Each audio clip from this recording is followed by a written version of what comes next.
का स्वागत है। हरे कृष्णा माता जी, दंडवत प्रणाम। Camera on. माता जी, आई माझा कैमरा ठीक आएगा माता जी? हरे बोल। हरे हरी बोल, कृष्णा। एकदा चेक करा। हाँ,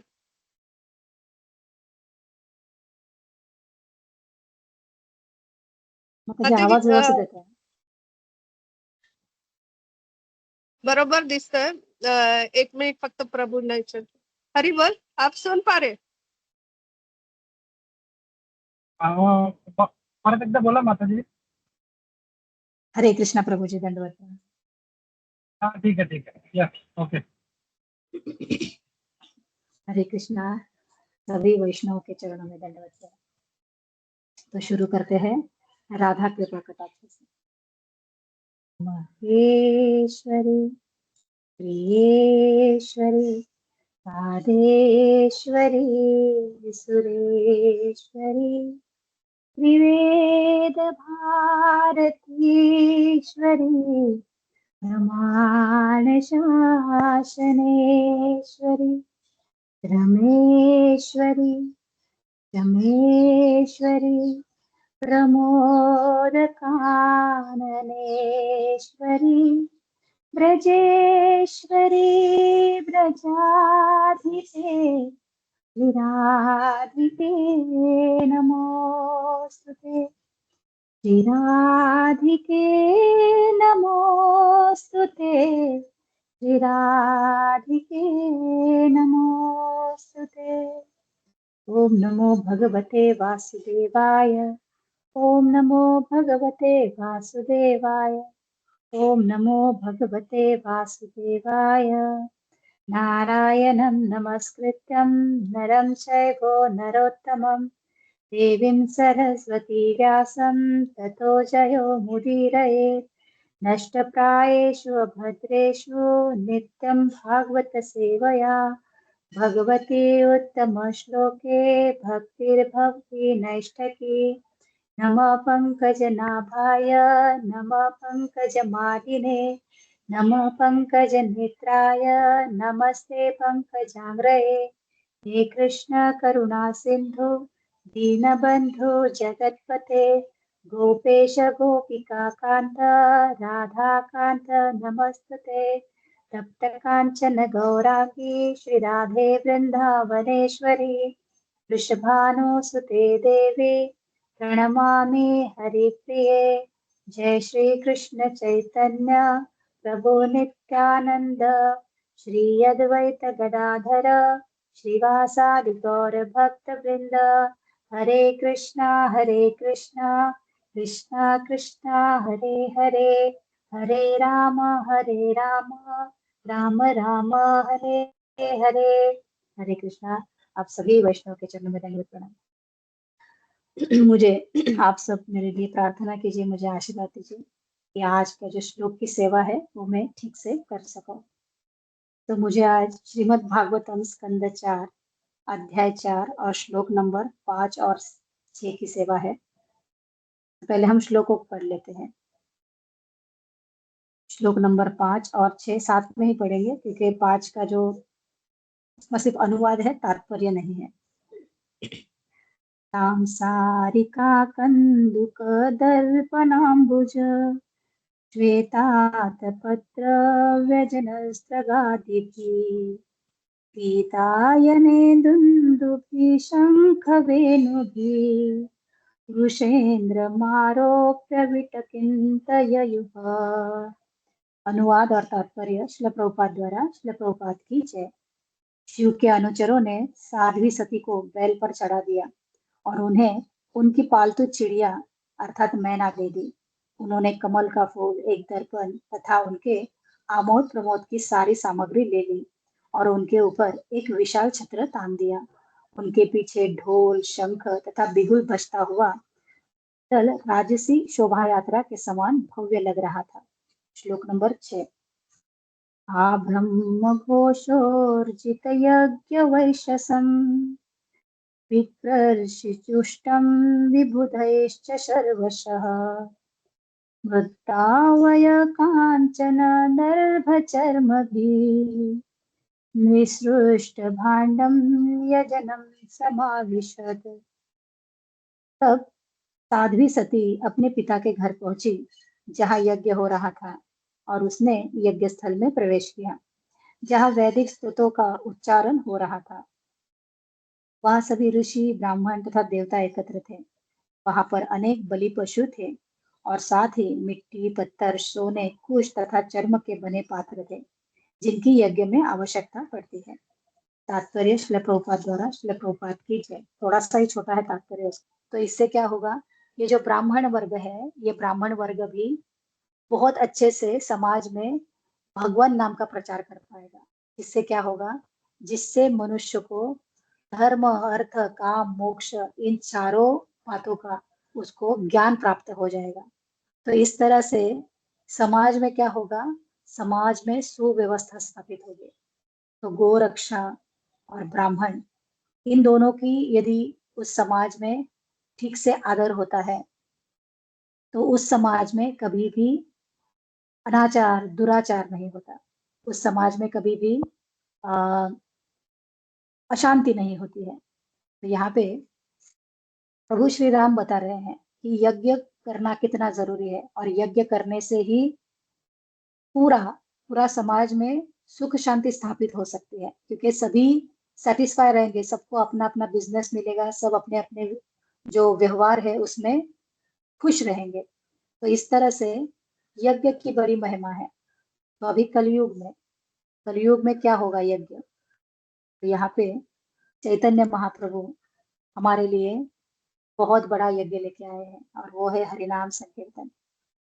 तो ये जो यज्ञ है ये हम कैसे संपन्न करते हैं, तो हमारा जो ये मुख है इसको कहा जाता है कि ये यज्ञ कुंड है, यज्ञ का कुंड है। और जब हम महामंत्र का उच्चारण करते हैं हरे कृष्ण कृष्ण कृष्ण हरे हरे हरे राम राम, तो हम क्या करते हैं, हम उसमें आहुतियां देते हैं, हमारे अनर्थों की आहुतियां देते हैं। तो इस तरह से हमारा शुद्धिकरण होता जाता है। और जैसे जैसे हमारा ये शुद्धिकरण होता जाएगा वैसे वैसे हमारे अंदर भगवान के प्रति वो रुचि वो निष्ठा जागृत होती जाएगी। और वो निष्ठा और रुचि क्या करेगी, भगवान को आकर्षित करेगी, कृष्ण को आकर्षित करेगी। ऐसी ये भक्ति क्या है, कृष्ण आकर्षणी है, जो हमारे हृदय की शुद्धता से भगवान को आकर्षित करेगी। तो ये यज्ञ हम सब लोग संपन्न करते हैं ना। अभी आप सब यहाँ पे भक्त बैठे हैं, हम सभी लोग, हमारे घर में ये नित्य यज्ञ होता है हरिनाम संकीर्तन का। फिर यहाँ पे प्रभुपाद बताते हैं कि पुराने समय में जब यज्ञ में पशु बलि की जाती थी, तो ये पशु बलि का जो उद्देश्य था वो कितना महान होता था। एक तो पशु बलि के लिए जो पशु चुना जाता था वो पशु बूढ़ा होता था, उसके जीवन के कुछ, माता जी किसी ने हैंड रेस किया है, माता जी कुछ बोलना चाह रहे हैं आप, तृप्ति माता जी? नहीं माता जी, सॉरी हरे सॉरी माता जी। हरे कृष्ण। तो ये जो पशु होता था ये पशु बूढ़ा होता था, जबकि उसकी अभी एक दो तो वो ज्यादा से ज्यादा 2-3 दिन ही जिएगा, ऐसा पशु जिसको भी मरना ही है। तो यहाँ पे एक परीक्षण एक एक्सपेरिमेंट होता था कि जो वेदों में जो श्लोक है उस श्लोक को ठीक से उच्चारण हो रहा है या नहीं, उस श्लोक का जो फल है वो फल प्राप्ति देखने के लिए पशु की बलि दी जाती थी।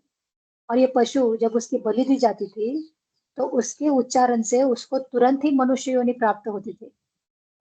और यदि उस मंत्र में कुछ गलतियां है, उस मंत्र में यदि कुछ प्रॉब्लम हो गया तो उसका दंड उस ब्राह्मण को लगता था, उस ब्राह्मण को उसकी भरपाई भुगतनी पड़ती थी।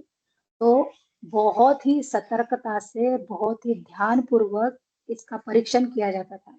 ये ऐसे ही नहीं कि पशु की बलि दे दी मंत्रों का उच्चारण कर दिया, नहीं।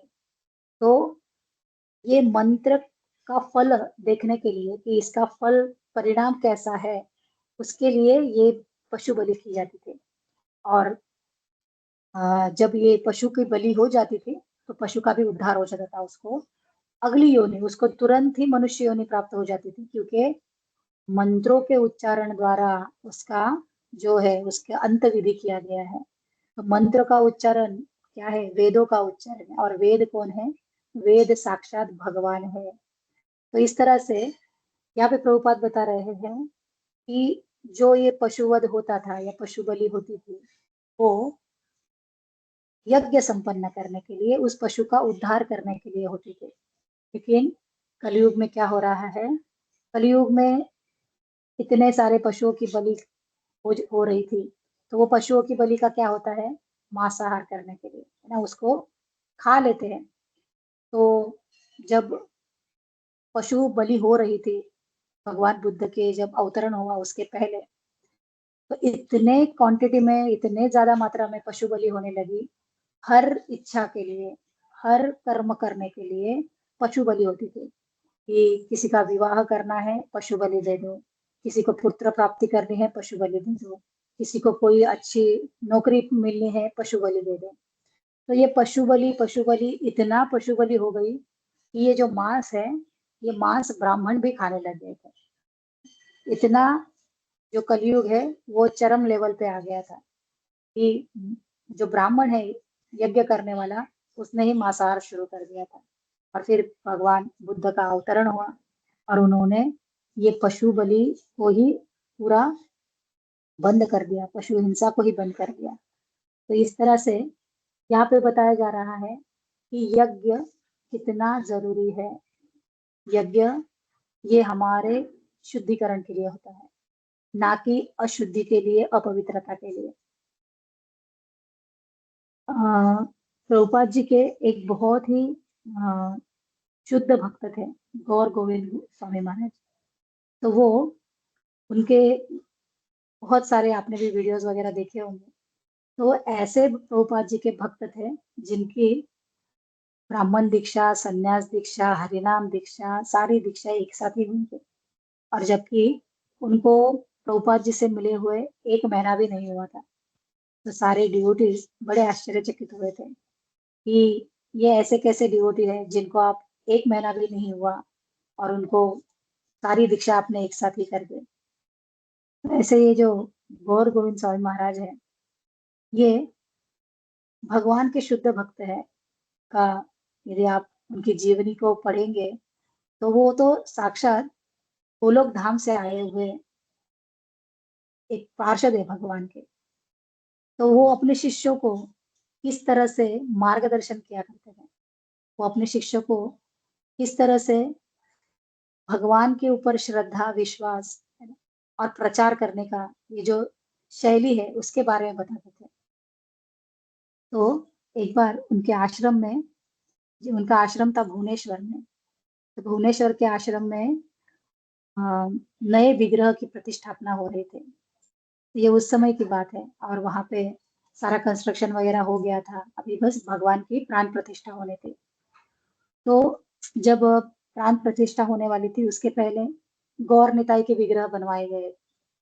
फिर राम दरबार के विग्रह बनाए गए और सारे विग्रहों को लाया गया मंदिर में कि अभी इनकी प्राण प्रतिष्ठा होनी है। लेकिन वो जो मंदिर है, वो मेन मंदिर तो जगन्नाथ जी का था। वहां पे जगन्नाथ जी के मेन विग्रह होने वाले थे। लेकिन प्रभुपाद जी वहां आए थे और प्रभुपाद जी ने कहा था और गोविंद स्वामी महाराज को कि जगन्नाथ जी के विग्रह नहीं बनेंगे, तो इनके विग्रह यहाँ पे खुद आएंगे, आप उनको इसको बनाने के लिए मत देना किसी कारीगर को। और महाराज जो है, महाराज ने गुरु की वाणी है ना, गुरु की वाणी पे पूरी निष्ठा। तो अभी दिन चलते गए, अभी दिन निकट आ गए, प्राण प्रतिष्ठा का दिन, पूरे कार्ड बढ़ गए, सब जगह पे पब्लिसिटी हो गई कि अभी इस दिन प्राण प्रतिष्ठा होने वाली है। और अभी प्राण प्रतिष्ठा का दिन आ गया और फिर भी मंदिर में विग्रह नहीं है। सारे गौर निताई लाए गए, राम दरबार लाया गया और जहाँ पे जगन्नाथ जी की स्थापना होने वाली थी वो अल्टर वैसा ही खा गया। सुबह सारे भक्त 3-4 बजे से ही लगे हुए थे सारी मंदिर की तैयारियों में। सारे भक्त पूछ रहे हैं महाराज को, महाराज अभी तक नहीं आए विग्रह, अभी क्या होगा? आज तो इनकी ही प्राण प्रतिष्ठा होने वाली है। और महाराज कहने लगे, मेरे गुरु ने कहा है ना कि वो आएंगे तो जरूर आएंगे। और हुआ क्या, सुबह के 8 बजे एक आदमी आ गया मंदिर में, और कहने लगा, वो डायरेक्ट आया और वो महाराज से ही मिला। और महाराज को कहने लगा कि महाराज, मेरे पास जगन्नाथ जी, बलदेव जी और सुभद्रा मैया के बहुत बड़े विग्रह हैं, और अभी मैं उनकी सेवा नहीं कर पा रहा हूँ, मेरे से हो नहीं रहा है। तो क्या कृपया आप उन विग्रहों के आपके मंदिर में लेंगे, तो यहाँ पर रखेंगे? और महाराज के चेहरे पे ऐसा तेज आ गया, ऐसी मुस्कान आ गई कि महाराज तो एकदम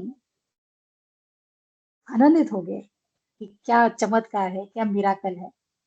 और फिर तुरंत डिवोटीज को भेजा गया और उनके यहाँ से वो विग्रह लेके आ गए, और वही विग्रह भुवनेश्वर के मंदिर में आज तक स्थापित है। तो देखिए, गुरु की वाणी और गुरु की वाणी पे विश्वास होना कितना जरूरी है। तो ऐसे बहुत सारी घटनाएं हैं, बहुत सारे किस्से हैं कि किस तरह से हमें गुरु की वाणी पे हमें विश्वास होना चाहिए। तो ये भी एक क्या है, ये भी एक यज्ञ ही है कि गुरु के ऊपर विश्वास करना, क्योंकि ये क्या है, ये हमारे शास्त्रों की वाणी है। हम एज अ गृहस्थ, हमारे लिए करने के लिए ना ज्यादा कुछ है नहीं, क्योंकि यहाँ पे प्रभुपाद पहले ही बता चुके हैं कि हम क्या है, हमारी मति मंद है, हमारी बुद्धि क्षीण है। हम कितना शास्त्रों को, वेदों को रटन पटन करने की कोशिश करें, हमारी भौतिक माया का जाल हमारे इर्द गिर्द ऐसा बुना हुआ है ना कि हम प्रातः काल में तो हम सतोगुण में रहेंगे, लेकिन 9-10 बजे के बाद हम रजोगुण में आ ही जाते हैं। ये प्रभाव है हमारे अंदर, वो उतना हम कर नहीं पाते। हम भक्ति में रहने का प्रयास तो सभी कर रहे हैं। तो जब हम गुरु के बताए गए जो कथन है या गुरु को बताए गए उद्देश्य है, निर्देश है, यदि हम उसको शिष्टता से पालन करते हैं, तो कहीं ना कहीं गुरु की आज्ञा का पालन किया, इसका फल तो हमें जरूर मिलता है, और भगवान इससे तो जरूर प्रसन्न होते हैं। तो आज की जो ये कथा थी माता सती और शिव जी की, तो इससे रिलेटेड एक छोटा सा किस्सा आपके साथ शेयर करते हैं कन्याकुमारी के बारे में। कन्याकुमारी के बारे में तो आप सब लोग जानते ही हैं, हम परिचित हैं, दक्षिण भारत में है। तो ये जो कन्याकुमारी है, इनके विग्रह की स्थापना परशुराम जी ने करी है, ऐसा श्लोकों में, वेदों में पाया गया है। तो ये जो ये कन्याकुमारी में कौन है, माता पार्वती है। तो माता पार्वती अ, तपस्या, वहां पे तपस्या के मूड में है। तो ये कथा के प्रारंभ में होता क्या है कि एक असुर है बाणासुर, ये अलग असुर है, वो वाला बाणासुर नहीं। एक असुर है बाणासुर जो बहुत तपस्या करता है। ये असुर भी बड़े ही तपस्वी होते हैं, वह कर्मठ भी होते हैं, तपस्वी भी होते हैं। और जैसे देवताओं के पास सिद्धियां होती है, वैसे ही इन असुरों के पास भी होती है, क्योंकि ये भगवान को, देवताओं को प्रसन्न करते हैं। वैसे ही ये बाणासुर ने भी ब्रह्मा जी को प्रसन्न कर लिया और ब्रह्मा जी से वरदान मांग लिया। जैसे हिरण्यकशिपु ने मांगा था कि मेरी कहीं से भी मृत्यु ना हो, तो ये बाणासुर भी यही मांगता है कि मेरी मृत्यु ना हो।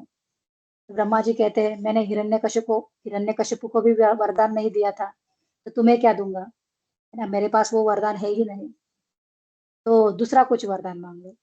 तो अभी ये बाणासुर तो बड़ा शक्तिशाली है, तो ये कहता है कि मेरी मृत्यु यदि होनी है, तो मेरी मृत्यु का कारण कोई बालिका बने।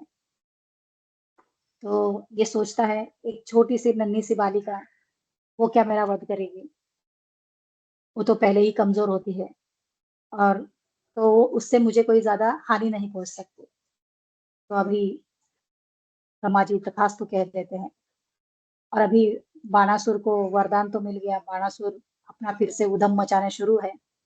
फिर यहाँ सारे जो देवता यज्ञ करते हैं, और यज्ञ से एक देवी प्रकट होती है, माता पार्वती। ये जो बालिका रूप में प्रकट होती है। तो ये बालिका रूप में प्रकट होती है, देवतागण उनसे प्रार्थना करते हैं कि हे माते, जल्दी से जल्दी इस बानासुर का अंत कर दो। तो ये जो बालिका है, ये बालिका कहती है अभी तो मैं बहुत छोटी हूँ, थोड़ा मुझे बड़ा होने दो। तो थोड़ा बड़ा होने दो, तब तक ये क्या करती है, तपस्या के लिए बैठ जाती है। और ये तपस्या में शिव जी का ध्यान करते हैं, शिव जी को पति रूप में पाने के लिए ध्यान करते हैं। अभी शिव जी भी वही उसी एरिया के निकटतम जो अ, इंद्र ने जहाँ पे तपस्या की थी, इंद्र का जो गौतम ऋषि इंद्र को जब शाप देते हैं, अहिल्या माता का जो वो कथा है उस प्रसंग के समय में, तो इंद्र सुचेंद्रम करके इस जगह का नाम है, सुचेंद्रम। तो सुचि यानी शुद्धता और इंद्र, तो इंद्र यहाँ पे शुद्ध होने के लिए आता है ना। इंद्र उसको जब शाप मिलता है तो उस शाप से शुद्ध होने के लिए इंद्र यहाँ पे तपस्या करता है। तो यहाँ सुचेंद्रम में शिव जी भी तपस्या कर रहे थे। तो अभी ये जो बालिका है, बालिका पार्वती, ये मन ही मन शिव जी को पति रूप में पाने के लिए तपस्या कर रही है, तपस्या कर रही है। और अभी तपस्या इतनी घनघोर है, कठोर है कि तपस्या भी फलित हो गई है। अभी नारद जी, अभी नारद जी सारे देवतागण परेशान हो जाते हैं, क्योंकि इस बालिका ने यदि विवाह कर लिया तो विवाह के पश्चात तो ये बारासुर का वध नहीं कर सकती, क्योंकि एक बालिका ही इनका वध कर सकती है, ऐसी भविष्यवाणी है। तो नारद जी आते हैं और बालिका से कहते हैं, माता से कहते हैं, ये देखिए, ये बानासुर असुर है, और असुर ना अलग अलग रूपों में आ जाते हैं। तो ऐसा भी हो सकता है ये शिव जी का रूप धारण करके आएगा और आपके साथ विवाह का प्रस्ताव रखेगा, फिर आपको तो पता भी नहीं चलेगा ये शिव जी है क्या सच में बानासुर है, और आपका विवाह हो जाएगा, तो आप उसको कैसे मार पाओगे। तो आप क्या करना, आप जैसे ही ये आएगा है ना आपसे विवाह करने के लिए, तो उसकी परीक्षा लेना आप, उसको मैं बताता हूँ उस तरह से बताना, और यदि वो परीक्षा में पास होता है तो ठीक है। तो अभी शिव जी आते हैं, क्योंकि तपस्या की है माता ने। शिव जी आते हैं और बताते हैं कि है ना मुझे आ, विवाह करने के लिए मैं भी इच्छुक हूँ तुमसे। तो अभी ये जो बालिका है, बालिका सतर्क हो जाती है कि हाँ, नारद जी ने बताया है कि ये तो बानासुर भी हो सकता है, तो इसको मुझे 3 प्रश्न पूछने हैं। तो ये बालिका कहती है कि आपको मुझे 3 चीजें लाके देनी होगी। तो शिव जी कहते हैं हाँ बताओ। कहती है, पहले कि ऐसा नारियल जिसके ऊपर आंखें ना हो, नारियल के ऊपर आंखें होती है, तो ऐसा नारियल जिसके ऊपर आंखें ना हो। दूसरा कि ऐसा आम जिसमें कभी गुठली ना हो। और तीसरा है ऐसा बेलपत्र जिसके ऊपर रेखाएं ना हो। अभी शिवजी तो शिवजी है, वो तुरंत ही ला के दे दिए, तो अभी कंफर्म हो गया कि ये असली शिवजी है। तो अभी बालिका कहती है कि ठीक है, मैं आपसे विवाह करूंगी। तो एक दिन निश्चित किया जाता है, और उस दिन में कि रात के 12 बजे आपसे मेरा विवाह होगा। इस तरह से दिन निश्चित कर दिया जाता है। शिव जी चले जाते हैं अपने सुचेंद्रम में फिर से ध्यान करने, और यहाँ पे माता अपना ध्यान करना शुरू हो जाती है। अभी विवाह का दिन आ जाता है। विवाह के दिन में पूरा जहाँ पे माता है वहाँ के सारे उत्सव का वातावरण हो जाता है। सब लोग भोजन बनाने में, सजावट करने में सभी लोग लगे हुए हैं, क्योंकि अभी बालिका का विवाह होने वाला है। तो अभी विवाह के लिए इतना सारा यहाँ पे पूरी सजावट हो रही है, भोजन की सामग्री जुटाई जा रही है, भोजन बनाया जा रहा है, और बहुत ज्यादा मात्रा में, क्योंकि जो आने वाले लोग हैं वो इतने यहाँ पे बाराती बन के आने वाले हैं, तो इसलिए सभी लोगों का अनुमान लगाते हुए सारी व्यवस्था की जा रही है। और यहाँ पे शिव जी भी, कि अभी 12 बजे विवाह के लिए निकलना है, तो शिव जी भी पहले ही निकल देते हैं कि चलो अभी आज विवाह होने वाला है। तो अभी सारे देवतागण फिर से परेशान हो जाते हैं। यदि विवाह हो गया तो बानासुर का अंत होना बड़ा मुश्किल है। तो अभी रास्ते में शिव जी आ रहे हैं, रास्ते में आ रहे हैं, और देवतागण क्या करते हैं, एक देवता मुर्गे का रूप लेके बांग देता है, है ना, जैसे मुर्गा सुबह होते तो बांग देता है। तो शिव जी सोचते हैं कि अरे सुबह हो गई, मुझे तो 12 बजे पहुंचना था, है ना, 12 बजे हमारा विवाह होना था, अभी तो सुबह हो गई, अभी तो दूसरा दिन आ गया, तो अभी जाने में कोई फायदा नहीं है ना, दूसरे दिन क्योंकि 12 बजे का समय है, समय तो टल गया, तो अभी मैं फिर से लौट जाता हूँ। और शिव जी फिर से लौट जाते हैं। और यहाँ पे ये जो बालिका है, ये बालिका वरमाला ले हुए अपने शिव जी का क्या कर रही है, शिव जी के लिए ये प्रतीक्षा में खड़ी है कि अभी आएंगे तब आएंगे, और शिव जी आते ही नहीं है। तो ऐसी ये जो कन्या है वो हाथ में वरमाला लिए हुए वहां पे वो खड़ी है। अभी जो इतना सारा भोजन बनाया गया था, तो ये सारा भोजन क्या कर दिया जाता है, वहां पे जो पानी है, समुद्र है ना वहां पे, तो सारे समुद्र में वो फेंका जाता है। तो कहा जाता है कि वहां पे आज भी वो जो अन्न कण है वो शंख के रूप में पाए जाते हैं, छोटे छोटे शंख के रूप में, जिनका शेप चावल के दाने के जैसा होता है। तो अभी वहां पे बानासुर जो है, बानासुर को पता चलता है कि इसका विवाह होने वाला था, और इसका विवाह के लिए शिव जी आए ही नहीं। तो बानासुर जाता है। बानासुर क्या करता है, बानासुर अ, इस बालिका को के लिए कहता है कि आपके, है ना, आपके लिए मैं ही अनुरूप हूँ, आप मेरे से विवाह कर लीजिए। और वो शिव जी तो अभी आएंगे ही नहीं, वो तो आपको, उन्होंने तो आपका जो समय दिया था उस समय को भी भंग कर दिया है। तो अभी ये बालिका जो है इसके और कुछ वचन कहता है ये बानासुर, उससे क्रोधित हो जाती है, क्रोधित हो जाती है, और वो मना कर देती है कि मुझे तुमसे विवाह नहीं करना, और मैं मन ही मन शिव जी को अपना पति मान चुकी है। तो बाणासुर बड़ा क्रोधित हो जाता है कि मुझे मना कर रही है, मुझे अस्वीकार कर रही है। तो बाणासुर अपनी तलवार निकालता है, युद्ध करो। अभी ये बालिका भी क्रोध रूप में आती है, और ये माता चंडी का रूप धारण कर लेती है। माता चंडी का रूप धारण करके वो अपने चक्र से इस बाणासुर का वध कर देती है। तो अभी ये जो बाणासुर है, जब ये माता का रूप, चंडी का रूप देख लेता है, तो इसका हृदय परिवर्तन हो जाता है, और मरते मरते वो क्या करता है, वो माता से प्रार्थना करता है। क्या प्रार्थना करता है कि आपके इस रूप ने क्या कर दिया है, मेरा उद्धार कर दिया है, तो आप यहाँ पे सभी का उद्धार करने के लिए रुक जाइए। जो भी आके यहाँ पे आपका दर्शन करेगा, उसको अपने पापों से मुक्ति प्राप्ति होगी, वो अपने समस्त पापों से मुक्त होगा। तो इसलिए आज भी कन्याकुमारी में ये मान्यता है कि वहां पे जाके जो उस कन्याकुमारी का जो दर्शन करता है, वहां के समुद्र में जो स्नान करता है, तो वो अपने पापों से मुक्त हो जाता है। तो ठीक है, मैं यहीं पे मेरी कथा को विराम करूंगी। मेरे से जो भी कुछ गलती हुई है या कुछ करेक्शन करना है, तो फिर आपका स्वागत है। हरे कृष्णा कृष्णा कृष्णा हरे हरे, हरे राम राम राम हरे हरे, हरे कृष्णा।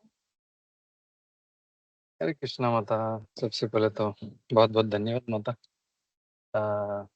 और पूरा जो एज यूजुअल आपका कथा रहता है, बहुत ही प्रवचन होता है, उसमें बहुत सारी कथाएं होती है, एंड वेरी, है ना, अनसुनी कथाएं होती है। इट वाज वेरी नाइस, बहुत अच्छा लगा। तो क्विकली मैं भक्तों से रिक्वेस्ट करता हूँ, किसी का कोई प्रश्न है, कोई कमेंट है तो लेते हैं। हरे कृष्णा।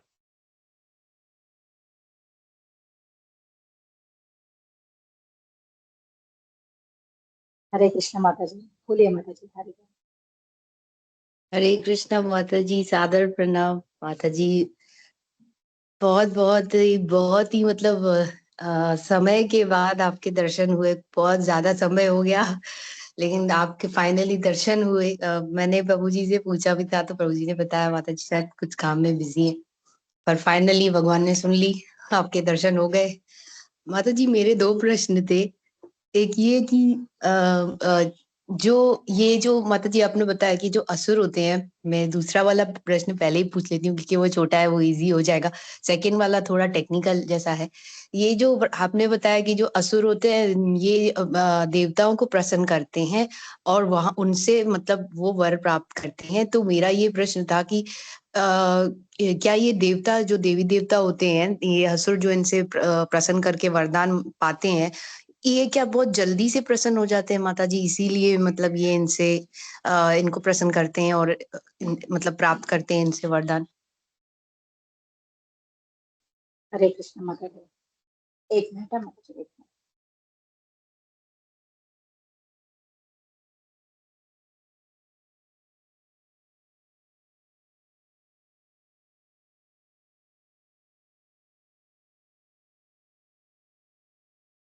हरे कृष्ण, क्षमा करना माता जी।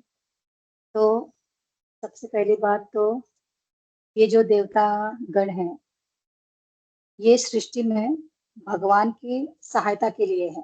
जैसे ना हमारे जो 18 पुराण हैं, उन 18 पुराणों में 6 पुराणों का विभाजन किया गया है। मैं थोड़ा डिटेल में जाती हूँ।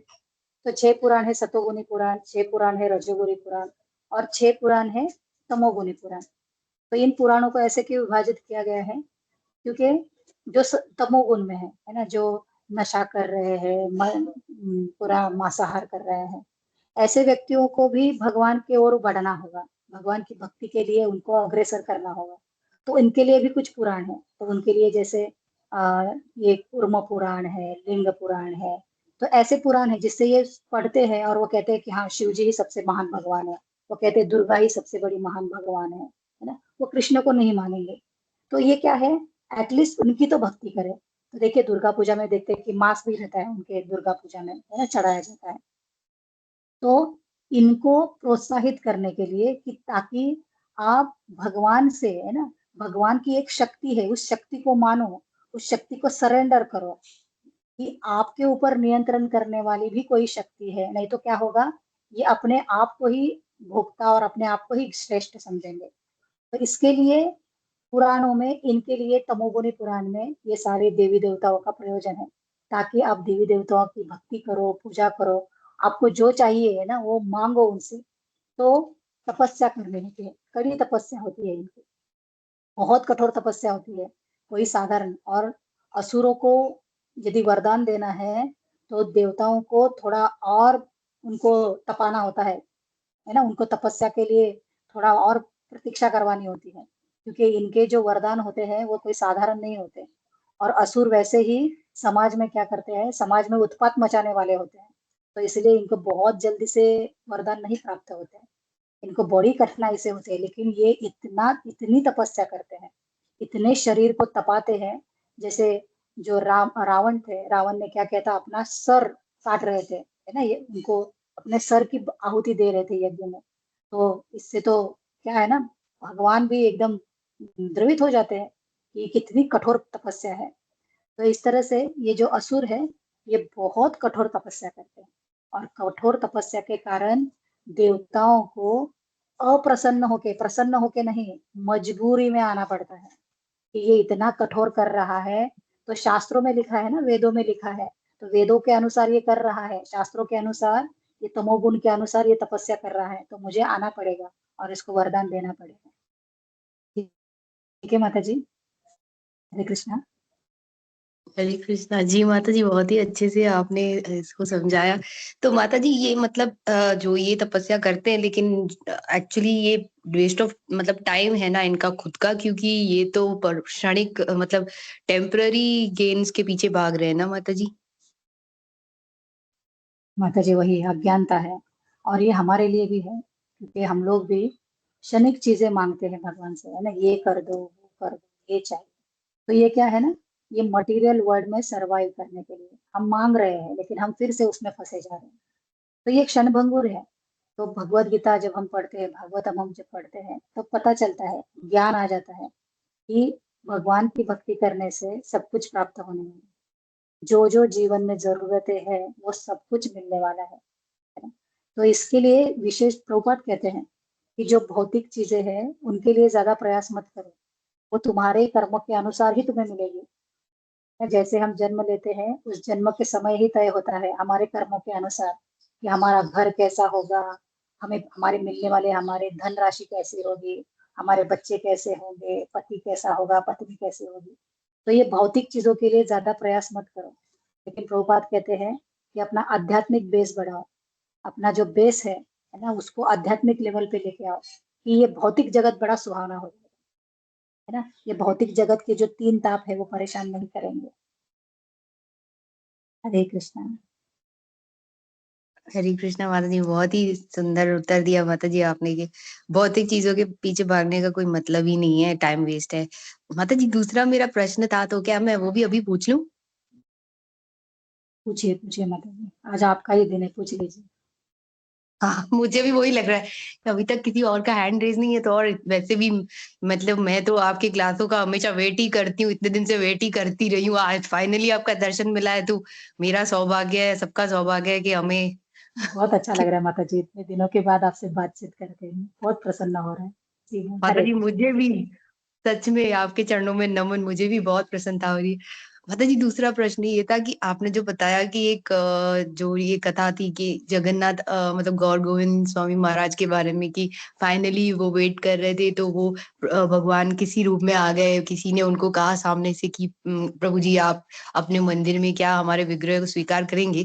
तो मेरा ये प्रश्न था, आपने बताया था कि आई थिंक वो आने कोई और विग्रह वाले थे और कोई और आ गए, मतलब फाइनली भगवान ने रिस्पॉन्स दिया। कुछ ऐसा था क्या माता जी कि किसी और के लिए वेट कर रहे थे, लेकिन सामने से भगवान किसी और रूप में आ गए? कुछ ऐसा था क्या माता जी?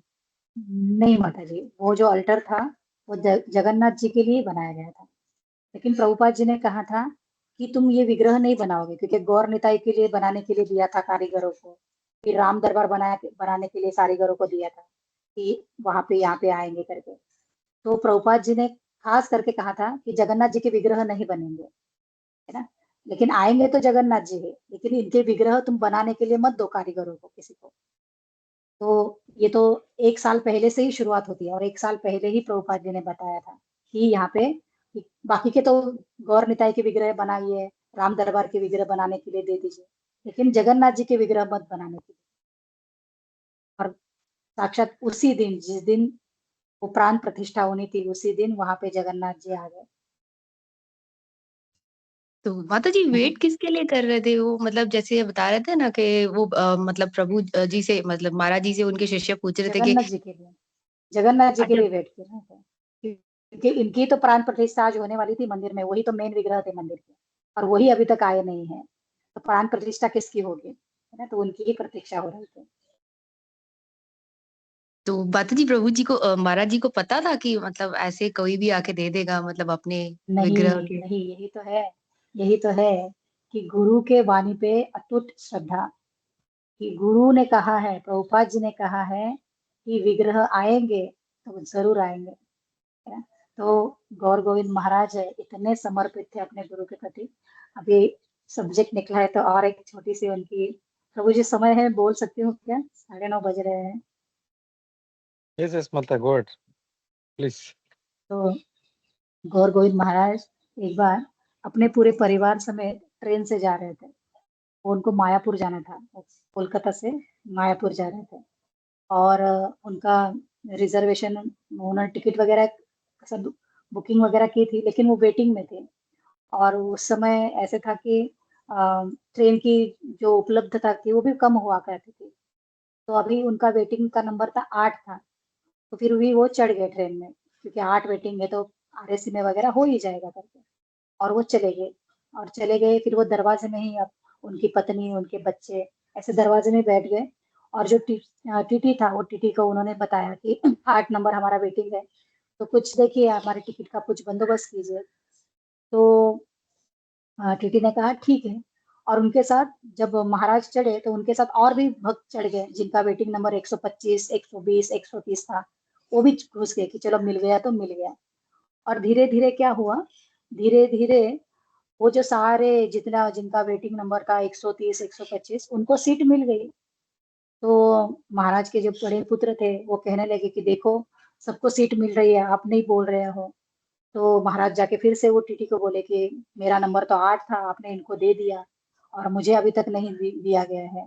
तो वो टीटी कहने लगा, हाँ हाँ मैं व्यवस्था कर, मैं देखता हूँ, मैं देखता हूँ।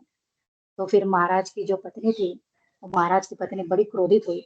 वो कहने लगी कि पैसे है और पैसे देते नहीं हो, यहाँ पे तो ये पैसे ही लेंगे, है ना, पैसे देने से ही काम बनेगा। ऐसे थोड़ी ना सारे यहाँ पे साधु बैठे हैं कि जो आपके कहने से वो मानेंगे। थोड़ा देखो, सभी ने हमारे पीछे जैसे जिनके नंबर थे उन्होंने सबने पैसे दिए उसको और उन्होंने सीट ले ली। अभी तो रात हो गई पूरी, है ना, हम रात से यहाँ पे, दिन से हम यहाँ पे बैठे हैं, पूरी रात हो गई, कल का पूरा दिन भी निकलना है और इतने छोटे बच्चों के साथ कैसे करेंगे, पैसे दे दो उसको। तो महाराज ने सीधा कहा, मैं उसको एक कौड़ी भी नहीं दूंगा। मैंने टिकट खरीदा है ना, टिकट के पैसे मैंने दिए हैं, लेकिन मैं उसको एक फूटी कौड़ी नहीं दूंगा। तो अभी जो पत्नी थी वो तो बहुत परेशान हो गई कि इतने छोटे से बच्चों को लेके इतने दूर तक जाना है। तो महाराज फिर से गए ओटीटी के पास और उसको कहने लगे कि देखो, हमारे पीछे जितने लोग थे उनको सबको तुमने सीट दे दी और तुमने इन सबसे पैसे लिए हैं, लेकिन मैं तुम्हें पैसे नहीं दूंगा। क्यों नहीं दूंगा वो भी बताता हूँ। क्योंकि यदि मैं तुम्हें एक्स्ट्रा पैसे देता हूँ तो क्या है, तुम्हें मैं पाप कर्म करने के लिए प्रोत्साहित करता हूँ। तो मुझे तुम्हें एक्स्ट्रा देना, तुम्हारे नसीब में, तुम्हारे जो पगार है मिल रही है तुमको, वो तुम्हारे नसीब की है। लेकिन ये जो तुम रिश्वत ले रहे हो ना सीट देने के लिए, तो ये तुम्हारे पाप कर्म बनेंगे, है ना, इसका तुम्हें भुगतान जरूर करना पड़ेगा। और उसके लिए मैं तुम्हें प्रोत्साहित नहीं करूंगा, इसलिए मैं तुम्हें